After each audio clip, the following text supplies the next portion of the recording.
Gold trusted gold buyers. మీరు తాకట్టు పెట్టిన బంగారాన్ని విడిపించి ఈ రోజు ఉన్న మార్కెట్ ధరకు కొనబడను.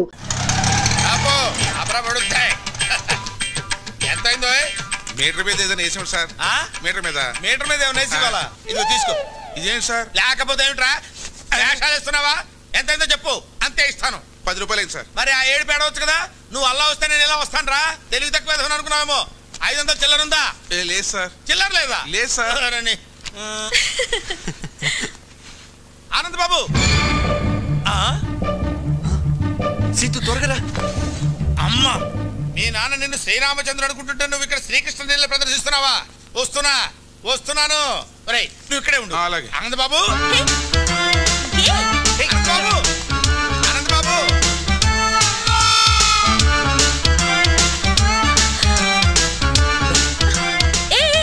ఏంటిదంతా? ఎవరైనా చెప్తాను పద. ఆయన శాస్త్రి గారని మా నాన్నకు బాగా పరిచయం. మరిద్దరిని ఇలా చూసాడంటే కలిసి తిరుగుతున్నావు అనుకుంటాడు. తిరుగుతున్నావు అంటావేంటి? లవ్ చేసుకుంటున్నాం కదా. ఏదో ఒకట్లే నువ్వురా. అబ్బా, ఆనంద్ బాబు, మెట్లెక్కలేక వస్తున్నాను ఆయన. ఆగబోయా బాబు.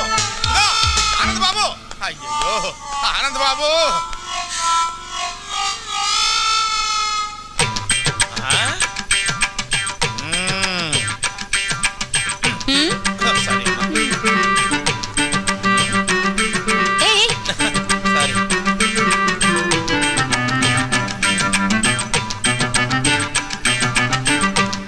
బాబు, ఏం లేదు, ఇక్కడ ఏం చేస్తున్నారా అని.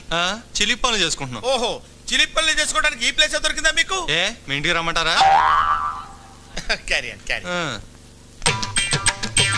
ఆనంద్ బాబు, ఇది బట్టల కొట్ట, చిలిపి పనులు చేసుకునే సెంటరా? వద్దు పెడితే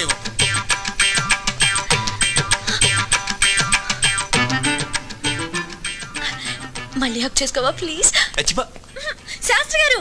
అయ్యో అమ్మా, అక్కడ దూరారా? వస్తున్నా.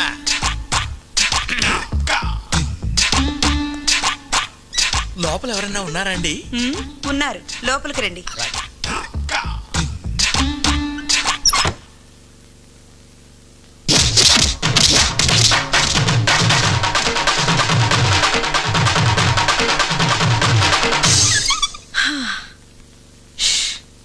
అబ్బా,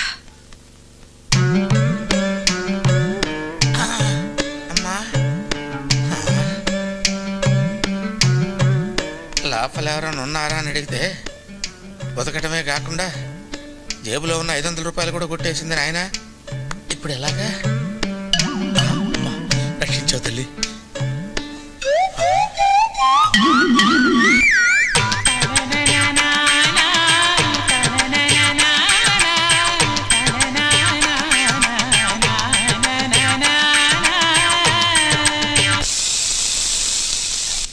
హలో అమ్మా.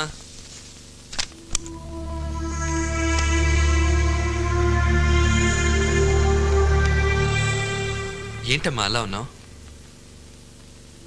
ఎప్పుడు ఏ విషయం నా దగ్గర దాయని నువ్వు ఇప్పుడు దాయాల్సిన అవసరం ఎందుకు వచ్చిందా అని. దాయాలని కాదమ్మా, కానీ ఎలా చెప్పాలా అని. ఆ అమ్మాయి చాలా మంచిదమ్మా, మా కాలేజీలోనే చదువుతుంది. ప్రేమిస్తున్నావా? తనని చూస్తే నువ్వు తప్పకుండా ఇష్టపడతావమ్మా. ఆ అమ్మాయి అలాంటిది. కావాలంటే చూడు, ఇదిగో.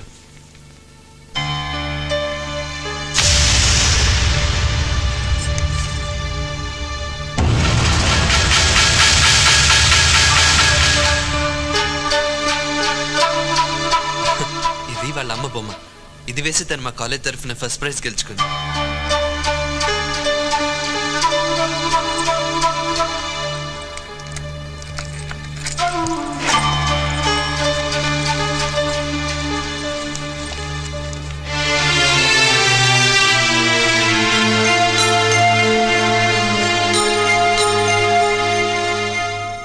సీత,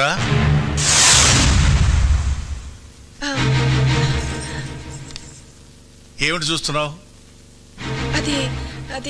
అది ఏం లేదండి.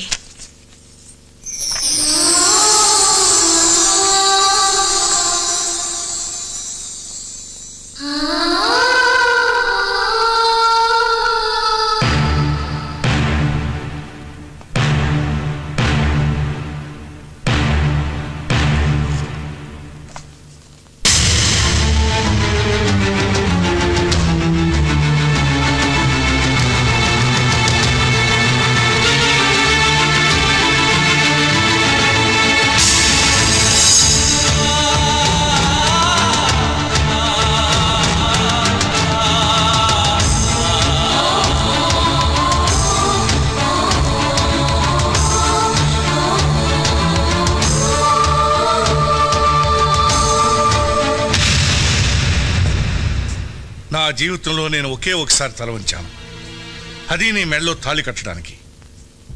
కానీ నీ కూతురు నన్ను జీవితాంతం తలెత్తుకునేవ్వకుండా చేసింది. దాని జ్ఞాపకాలు నన్ను వెంటాడకూడదని, అది చేసిన అవమానాన్ని శివుడు విషాన్ని కంటలో దాచుకున్నట్టు నేను దాచుకోలేనని నీకెన్నోసార్లు చెప్పాను. నా మాటకు ఎంత గౌరవం ఇచ్చావో ఇప్పుడు తెలిసింది. ఈ దేశంలో పుట్టిన ఆడది భగవంతుడి కంటే భర్తకే ఎక్కువ గౌరవం ఇస్తుందంటారు. అది అబద్ధమని నువ్వు రుజువు చేశావు.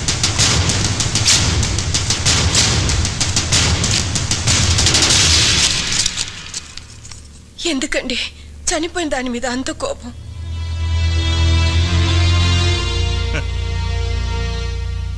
నేనింకా బ్రతికే ఉన్నానుగా.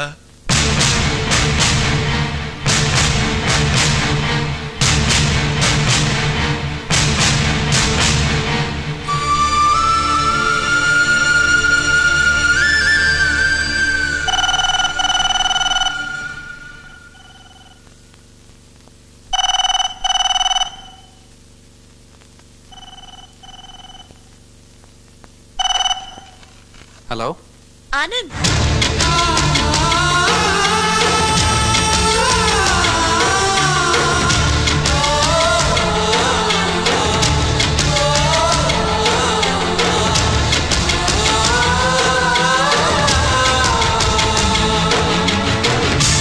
ఏమేవ్ వంట అయిందా?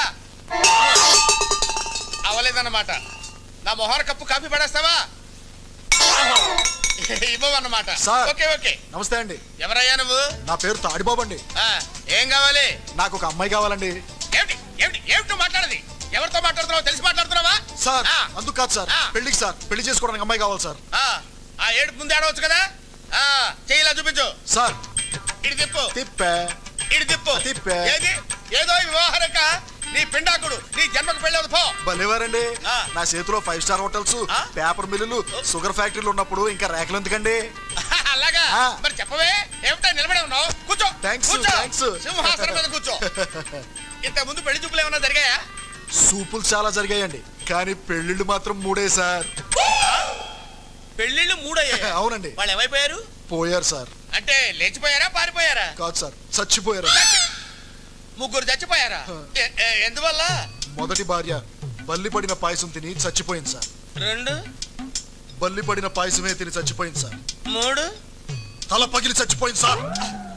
అవును, ఆవిడ బల్లి పడిన పాయసం తిని ఎందుకు చావలేదు? దానికి పాయసం తింటం ఇష్టం లేదు సార్. ఓహో అలాగా. అయితే ఇప్పుడు నీకు బల్లి పడిన పాయసం తిని చచ్చిపోయేటువంటి పెళ్ళాం కావాలా, తల పగిలి చచ్చిపోయేటువంటి పెళ్ళాం కావాలా? ఎలాంటిదైనా పర్వాలేదు, 7 రోజుల్లో పెళ్లి జరగాలి. 7 రోజుల్లో పెళ్లి ఎలా అవుతుందయ్యా? ఇదేమన్నా సంతలో గేదెను కొనుక్కు రావడం అనుకున్నావా ఏంటి?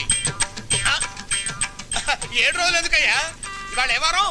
ఆదివారం. సోమవారానికి వివాహం జరుగుతుంది పో. చూడు, 7 రోజుల్లో పెళ్లి జరగలేదనుకో, కత్తి ఒకటే ఆయన, పోట్లు మాత్రం 7 పడతాయి. ఎందుకు? 7 నా లక్కీ నంబర్. అబ్బా ఎందుకంటే అంత దూరం ఆలోచిస్తారు? అనవసరం గారు ఆవేశపడిపోతున్నారు.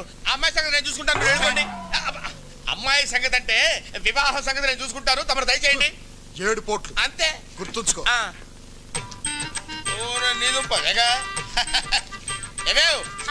కాఫీ పెడతావా?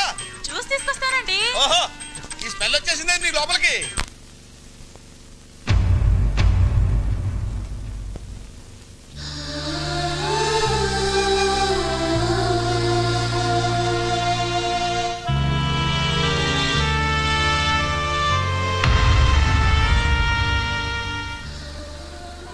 సీతు వాళ్ళ అమ్మ ఫోటో చూడగానే నాన్నగారికి అంత కోపం ఎందుకు వచ్చిందమ్మా? ఇది ఎవరనుకున్నావురా? ఈ ఇంటి దీపం, మా వరాల తల్లి. ఆయన్ని బాధ పెట్టి నాకు కడుపు కోత మిగిల్చి వెళ్ళిపోయింది. అసలు ఏం జరిగిందమ్మా? సీతు వాళ్ళ నాన్న ప్రసాద్ ఒకప్పుడు మన దగ్గర పనిచేసే గుమస్తా కొడుకు. అతను తండ్రి చనిపోతే మన ఇంట్లో పని చేయడానికి వచ్చాడు. ఎరా చదువుకుంటావా, పని చేస్తావా? చదువుకుంటానండి. అయ్యా, వాడి చిన్నపిల్లాడు, వాడికేం తెలీదు. ఏదైనా పనిపించండి అయ్యా. ఏ వయసులో చేయాల్సిన పని ఆ వయసులో చేయాలి. వీడిని నేను చదివిస్తాను. అలా అతన్ని చదివించి పెంచి పెద్దవాడిని చేసి ఆఖరికి పెళ్లి సంబంధం కూడా నిశ్చయిస్తే మొట్టమొదటిసారి ఆయనకు ఎదురు తిరిగాడు. నాకు తెలియకుండా నా పెళ్ళెందుకు నిశ్చయించారు సార్? నువ్వు ఎక్కడ చదవాలో ఏం చదవాలో నిన్ను సంప్రదించే చేశానా? అది చదువు, ఇది జీవితం సార్. నేను మాట ఇచ్చేశాను. మీ మాట కోసం ఇష్టం లేని అమ్మాయిని పెళ్లి చేసుకుని జీవితాంతం బాధపడమంటారా? అసలు అమ్మాయిని చూడకుండా ఇష్టం లేదని ఎలా చెప్తున్నావు? నేను వేరే అమ్మాయిని ఇష్టపడుతున్నాను కనుక. ఎవరా అమ్మాయి? మీనాక్షి.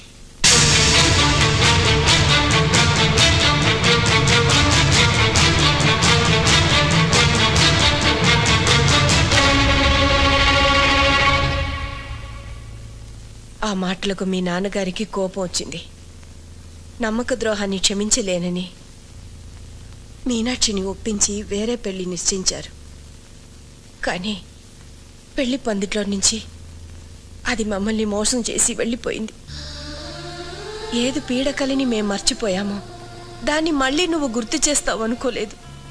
ఆ ప్రసాద్ నీడ కూడా ఈ ఇంటి మీద పడడం మీ నాన్నగారు భరించలేరు.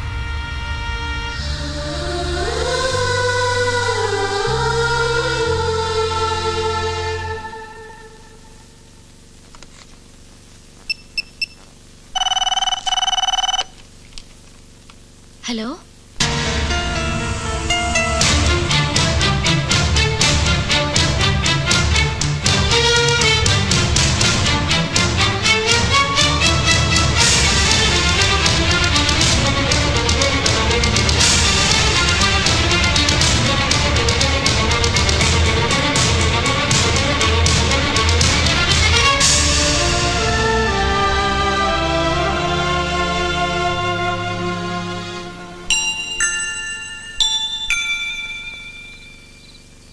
అమ్మమ్మ తాతయ్య ఉన్నారని నాకెందుకు చెప్పలేదు డాడీ?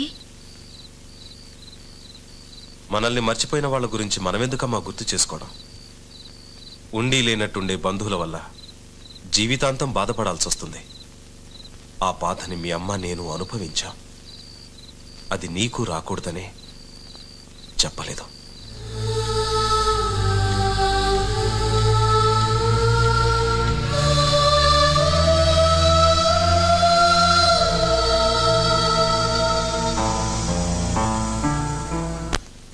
మీ నాన్నతో చెప్పే వచ్చావా? మీరు ఇష్టపడితే మిమ్మల్ని తీసుకెళ్ళడానికి వచ్చాను. ఈ ఆలోచన నీదా మీ నాన్నదా? నాదే.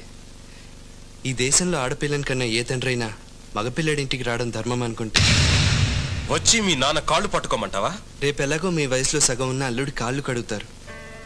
సాంప్రదాయం పేరుతో ఆ పని చేయగలేంది మీకంటే పెద్దవారు. మీ వల్ల కూతుర్ని దూరం చేసుకున్న మా నాన్నగారు కాళ్ళు పట్టుకోవడంలో తప్పే ఉందండి. మీ కూతురు చనిపోయిందని ఫోన్ చేస్తే నా కూతురు చచ్చి 20 ఏళ్ళయింది, ఇప్పుడు చచ్చిందెవరో నాకు తెలీదు అని ఫోన్ పెట్టేశాడు. ప్రేమాభిమానాలు లేని ఆ పెద్ద మనిషి కాళ్ళు కాదు కదా, కనీసం మొహం కూడా చూడలేను. అలా అనకండి సార్. దూరంగా నిలబడిన మనుషులు దగ్గర అవ్వాలంటే ఎవరో ఒకరు నడక ప్రారంభించాలి. అది మీరే ఎందుకు కాకూడదు? నీకోసం కాకపోయినా నా కూతురి కోసం నడుస్తాను. ఎన్ని వందల వేల మైళ్ళైనా నడుస్తాను. బట్ నేను నడవడానికి ముందు ఈ ప్రశ్నకు సమాధానం చెప్పు. నిన్ను ప్రేమించానని నా సీతు నాతో చెప్పింది. నా కూతుర్ని ప్రేమించానని మీ నాన్నతో నువ్వు చెప్పావా? లేదు, చెప్పవు, చెప్పలేవు. వద్దానంద్, నా కూతుర్ని మర్చిపో. ఒకనాడు మీ నాన్న మూలంగా మా ప్రేమకు నా భార్య ప్రాణాన్ని ఖరీదు కట్టాను. మళ్ళీ మీ ప్రేమకు ఎవరి జీవితాన్ని ఖరీదు కట్టాల్సి వస్తుందో వద్దు. I can't imagine that. I can't imagine that.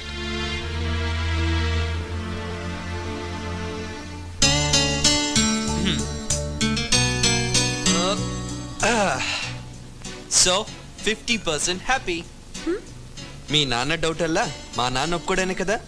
అక్కడి నుంచే ట్రై చేద్దాం. ఎలా? ఈ డికాక్షన్ మా నాన్న, ఈ పాలు మీ నాన్న. ఇలాగే తాగితే చేదుగా ఉంటుంది.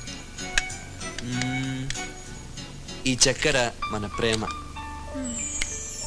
ఇప్పుడు తాగితే స్వీట్గా ఉంటుంది. వినడానికి చాలా స్వీట్ గానే ఉంది.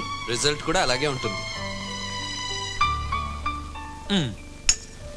రేపు నువ్వు మా అమ్మని నాన్నని అంటే మీ అమ్మమ్మని తాతయ్యని ఓ రిసెప్షన్లో కలుస్తున్నాం.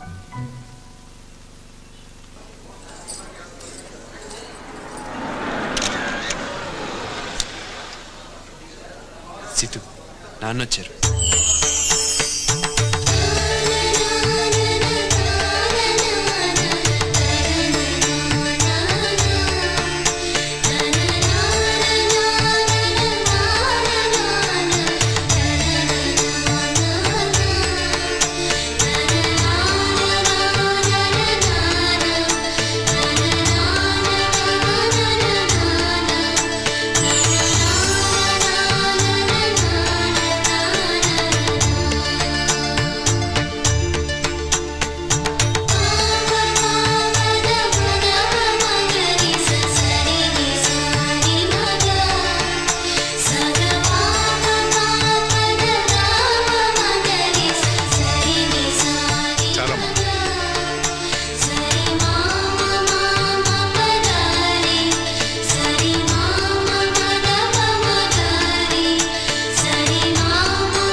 ఇందాక గులాబీ ఇవ్వటం మర్చిపోయాను. అయ్యో,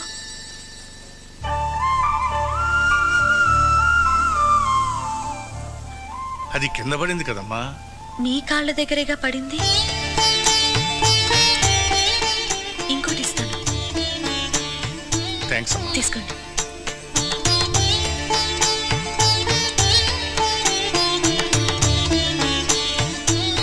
కొంచెం ఎక్కువైనట్టుందే.